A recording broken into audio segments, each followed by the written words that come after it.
In this video, you will learn how to solve for the equilibrium price and equilibrium quantity exchanged given a demand schedule and a supply schedule for a good or service with equations. This presentation assumes that you are familiar with the process of deriving an equation from a schedule, as explained in the YouTube video entitled Schedules, Graphs, and Equations, a link to which is in the description box below and also in the to-do list in Module 2 on the course website. Let's start with a typical demand schedule. You can tell this is a demand schedule because of the inverse relationship between price and quantity demanded. If we were to plot the schedule on a graph, the demand curve, of course, would be negatively sloped. Here's one price-quantity pair on the demand curve, and here's another. And here is the equation for this demand relationship. Quantity demanded is equal to 110 minus 10p.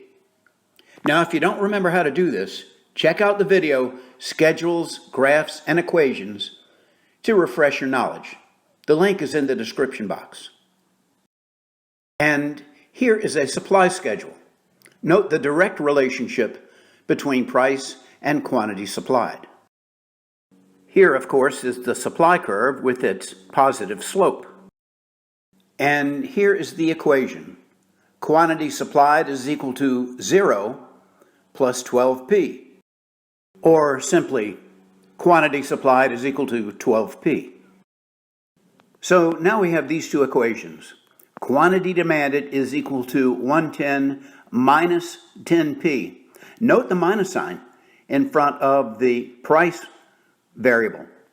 That's due to the inverse relationship between price and quantity demanded, the negative slope of the demand curve. And quantity supplied is equal to 0 plus 12p. The direct relationship between price and quantity supplied accounts for the plus sign in front of the price variable. We know that the equilibrium price is the price that equates quantity supplied and quantity demanded. And we can find that price by setting quantity supplied equal to quantity demanded and solving for P. Here's the quantity supplied, and here is the quantity demanded. Now that we've set quantity supplied equal to quantity demanded, all we have to do is solve for P, gathering the price variable on the left side of the equation and the other values on the right side of the equation. We have 10p plus 12p is equal to 110.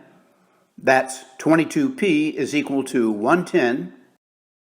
Then, dividing 110 by 22, we get 5. And indeed, we see on both the schedule and the graph that at a price of 5, quantity supplied and quantity demanded are equal. So now, how do we use equations to find out the equilibrium quantity exchanged? All we have to do is plug in the value of 5 into the P variable in either the supply equation or the demand equation. Let's start with the demand equation. Plugging 5 into P, we get 110 minus 10p, which is 110 minus 50. 60, therefore, is the equilibrium quantity demanded. And because we know that quantity demanded and quantity supplied are equal at that price, 60 is also the equilibrium quantity exchanged. But let's double check our work just to make sure. Let's plug in 5 into the supply equation. Sure enough, equilibrium quantity supplied is also 60. Okay, so that was easy enough, particularly if you've mastered the process of deriving an equation from a schedule, as demonstrated in the video Schedules, Graphs, and Equations, the links to which is in the description box below. In that video, you'll remember the alpha coefficient for an equation is determined by the value of the dependent variable when the independent variable is 0. So here, in this supply schedule, we've inserted another row, with P, the independent variable, being 0. In this case, because the beta coefficient is 12 throughout the entire range of the schedule, if price were to go down from 1 to 0, the quantity supplied would fall by 12, from 12 to 0. The alpha coefficient, therefore, is 0. But now, let's look at a couple of variations on this theme. Let's consider a couple of cases where the alpha coefficient for a supply equation might not be 0, as is usually the case in real life. Here we see that the value of quantity supplied, the dependent variable, is 0 when the price is 0, making the alpha coefficient for this relationship 0. The alpha coefficient, you'll recall, is the point at which the function intersects the axis of the dependent variable. In this case, where the alpha coefficient is 0, the supply curve would intersect the q-axis at 0, the graph's origin. But there's no rule that says the supply curve must intersect the q-axis at the origin. Here's our first variation. Like in the previous example, the beta coefficient, the amount by which the dependent variable changes when the independent variable goes up by 1, in this case is still 12. But when the price goes from 1 to 0, the quantity supplied falls by 12, from 24 to 12. So in this case, the alpha coefficient is 12. The supply curve would intersect the quantity axis at 12. But would 12 widgets really be supplied if the price were 0? Obviously not. But we need an alpha parameter, so we'll pretend that the relationship remains linear even as the price falls from 1 to 0. Not realistic, but necessary for modeling purposes. An economist would ask you to suspend disbelief. What sort of a market scenario would produce this kind of situation? It could be that there are a whole bunch of entrepreneurs waiting in the wings, sitting on the sidelines, licking their chops, just waiting for the price of widgets to get off that 0 number so that widget production becomes profitable. But once that first wave of widget suppliers comes rushing into the market, the relationship between price and quantity supplied becomes linear as the price continues to rise.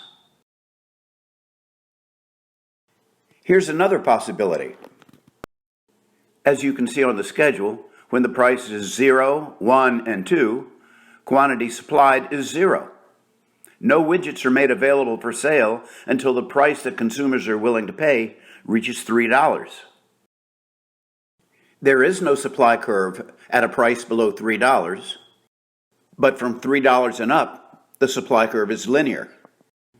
But to derive an equation, we're going to need an alpha coefficient, the point where the supply curve intersects the axis of the dependent variable, in this case the q-axis.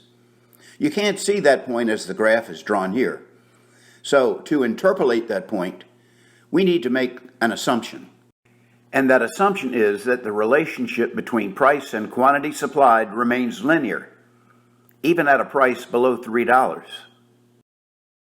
Therefore, the alpha coefficient will be negative, meaning that the supply curve will intersect the axis of the dependent variable in the fourth quadrant. As you can see here, when the price is 2, quantity supplied is 0.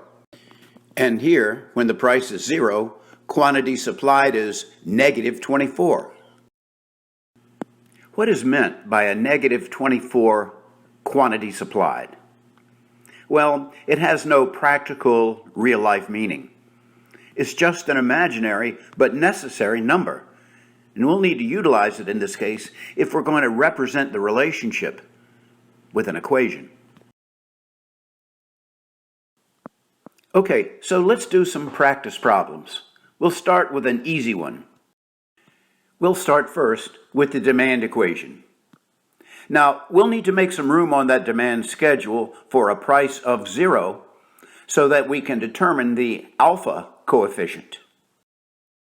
There, we've made the adjustment in the demand schedule, and we can see when the price of this good is 0, the quantity demanded will, hypothetically, be 110. Now, we've already addressed what's really going to happen to the quantity demanded when the price is 0, but for the sake of equations, we need to assume that the relationship remains linear. So our alpha coefficient in this relationship is 110.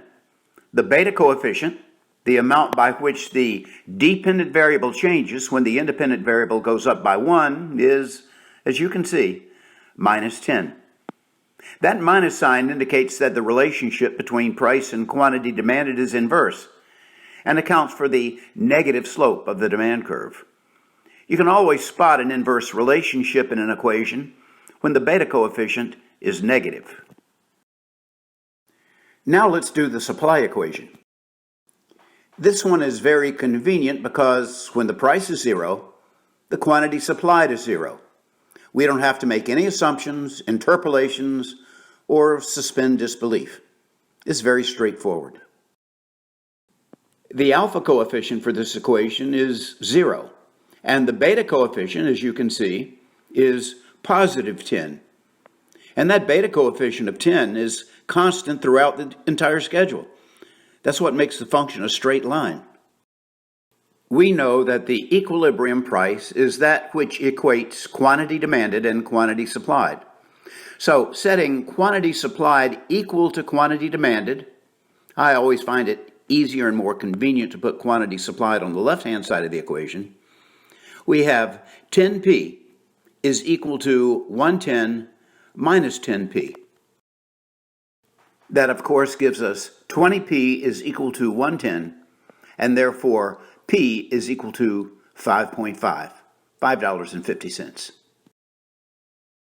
So now that we know that the equilibrium price is $5.50, we can find the equilibrium quantity exchanged.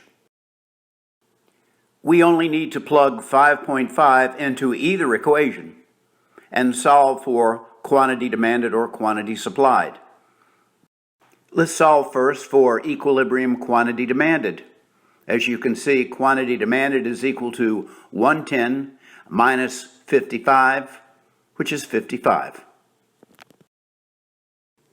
So let's just double check our work and plug the equilibrium price into the supply equation to see if we get the same result. And of course we see that quantity supplied is equal to 0 plus 55, which is 55. Hey, we were right. We have computed that the price of $5.50 equates quantity demanded and quantity supplied at 55 units. There's not enough room to show it there in the schedule, but you could see where it would fit.